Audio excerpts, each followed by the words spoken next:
The ultimate aim of martial arts is not having to use them. This is a quote from Miyamoto Musashi, a Japanese philosopher and samurai, in the Book of the Five Rings. And today we're going to be talking about Black Friday and also specifically how we made over $56,000 USD within 7 days last Black Friday for one of our clients in the US. So without further ado, let's jump into it. And actually, let me read out to you the little script that ChatGPT has provided me. So it said, and I really like this, Black Friday isn't just another sale, it's the Super Bowl of e-commerce. I just really like that one. And these are the exact strategies that we're using. So this is the beautiful little screenshot. So as you can see, there's a lot of attributed revenue in here. And you can see that 74%, so this is November 27 until December 3rd. So this is kind of like the week last year when it fell into Black Friday. And you can see over 74% of the revenue, the attributed revenue that was attributed to Klaviyo that month was through the campaigns. And you can see that there's a lot of, improvement compared to the previous year, so 191%. So that's almost like triple as much revenue, because 100% increase would mean a double, right? So almost triple the revenue that they made the previous year. You can see it's compared to previous year's period. And let's take a look at like how we did that. So you can see we sent roughly about 9 or 10 campaigns. It probably also included attentive SMS, but in here we sent some through Klaviyo. And let's go through, I gathered like 6 key ideas that I think is very important for Black Friday, but honestly for any sale event that you might want to do, because I just think, discounts is kind of like an easy win in e-commerce. In the past, why should you listen to me? So if this is the first video that you ever looked at where you listen to me talking, why should you listen to me? So I've been doing this for over 8 years, helped over 200 e-commerce brands with email marketing, including 2 Fortune 500 companies. So that's why. And these are the key ideas that I noticed, because I'm a fan of doing a sale event like once a month. Maybe you can skip one of the months. So you can do like 11 sale events a year. I'm a fan of doing them for like 4 or 5 days that month, so that people don't really kind of get used to it, because I'm seeing so many brands are running a sale for like 2 weeks and they say that it lasts for 2 weeks, because we're going to be talking about it Black Friday. You can kind of extend it, so you can say it's for X amount of days, maybe 3 or 4, but then in reality there's an early bird sale, but then later on there's going to be possibly some sale extension, things of that nature. We're going to touch on that later. But so I'm a fan of doing something like this. But with that being said, for example, for one of our clients where they are selling in Germany, we noticed that sale event doesn't really work for them specifically, which is actually kind of like the first client where I clearly saw that this strategy didn't work. So maybe 1 out of 100 times, something like that, you could assume that it will work. But the numbers will tell you the story. So we tested it for like 2 or 3 sales.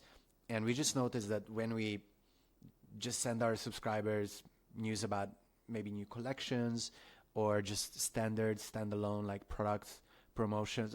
And by promotion, I don't mean a discount. I just mean, hey, here are the benefits of these products. And for them specifically, this worked better. We're probably still going to be doing Black Friday, for example, but we kind of let go of many of the other sales.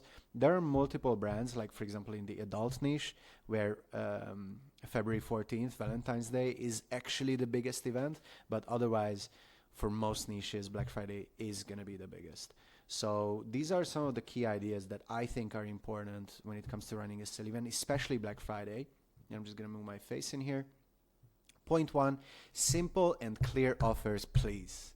Okay, so many clients, and it kind of surprises me, honestly, like there are these founders and CEOs of 8-figure e-commerce brands where they do this. If they buy 3, we're going to give them 50% off. But if they buy 4, you get like 80% off. And then if you buy 5, you get 1 free, but only if it's over $100 worth, and like all of these different conditions. And it's like, I'm their marketing person and I'm struggling to understand what they're trying to do, and I'm rereading the offer like 4 or 5 times, and I'm like, is this what you mean? And I need to ask them back, and then, maybe, I don't know, and it's just like not a good look. Like, make it simple. Actually, the funny thing is when I asked AI to give me some kind of a script for this video, one of the main points was like, oh, if you just say 20% off everything, it's not going to work. But in theory, I like the idea that, you want to really think it through, and, as humans, I think in the channel, if you watch many of my videos, you hear me talking about complexity bias, where we are naturally drawn as humans to the most complex solution possible. But what I've noticed if you do sale events, the clearer the better. Make it simple. Keep it simple, stupid. So 40% off, BOGO, anything like this, you can do just 20% off a specific product if you don't have that many products, or 20% or 30% off a collection. I think in general it's good to make this the biggest number. And yeah, it's good to generate anticipation beforehand. So maybe 2 weeks before, and this is actually going to be the next point. Yeah, you can kind of announce it, and we're going to talk about that. But I just wanted to read this out as well. It's like, don't force your subscribers to burn brain calories. So this is something that I heard recently, I think Andrew Huberman podcast maybe, where don't make them think more. People don't want to think. People, like, even when, have you ever noticed, like, or even on yourself, maybe if you're working for someone or anyone, many of us are looking to think as little as possible. We will overthink certain things maybe in our personal lives, but like when some company is trying to sell you something, if they make you think, you're going to be much less likely to buy from them. So keep it simple. Second point, start early. So this is kind of coming into what I was talking about earlier. 2-3 weeks in advance. Hey, we're going to have a Black Friday sale. Click on this email to get added to the early bird list. Very simple way to do it, because you can clearly segment people who clicked on this specific email. Bear in mind that, an average e-commerce email gets a 1% click rate. Let's take a look at like some of the ones that we were sending. Yeah, 2%. Some of these were SMS. So like SMS can get like 3-4% click rates, but an email, 0.52% click rate. So you would say, oh, that's so bad, right? But then it made over 11K, that email. So maybe...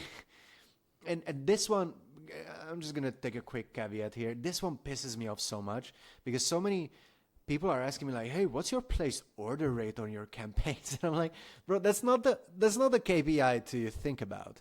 If you want, I can make this very high. I can make this 10% if you want. But then I'm just going to be sending, okay, maybe 10% is a bit of a overstretch, but I can make it very high percentage by just sending to your 3 biggest buyers. Okay, you have 10,000 people on your list, or 100,000. I'm going to select the 3 biggest spenders. I'm going to create a campaign just for them. It's going to have a high placed order percentage, okay? A high conversion rate. It's like, what matters isn't even the revenue per recipient. It's these numbers, like the end result, like what did it actually get? And in the meantime, ideally get above, 30-40% open rates. But I think a good way to think about open rates, for example, during Black Friday, is try to maybe overcompensate during the beginning of November. So try to send emails to the most engaged segments. We talked about that in many previous videos. Engage 90, this one got over 50%, 55% open rate. So send quite a few with a really high open rate, because you can influence the open rates because of the segmentation.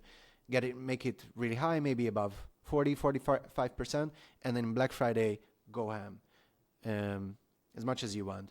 Many people are recommending like, don't hammer the whole list, but actually in reality, if your list is under 100K, you might as well, because segmentation is just for you to have relatively high open rates. That's the objective, like taking away all ego, all positioning. My brand gets a really high open rate, like all of this stuff, taking it out, just removing it.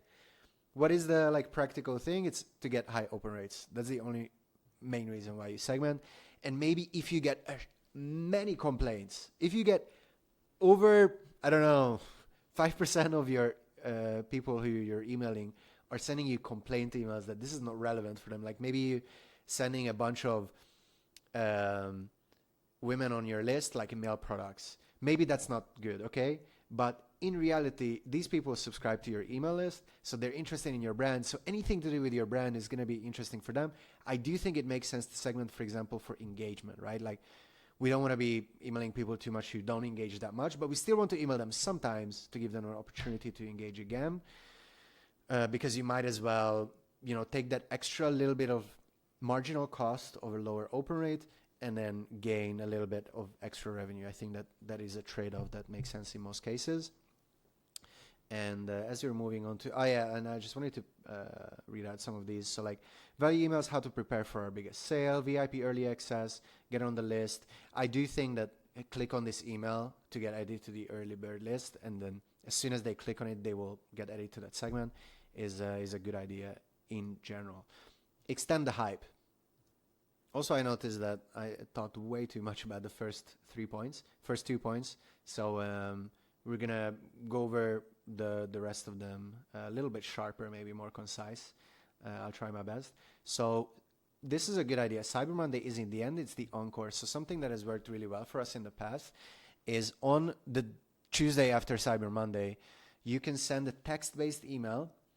Hey, this is Ben, the marketing manager at X company.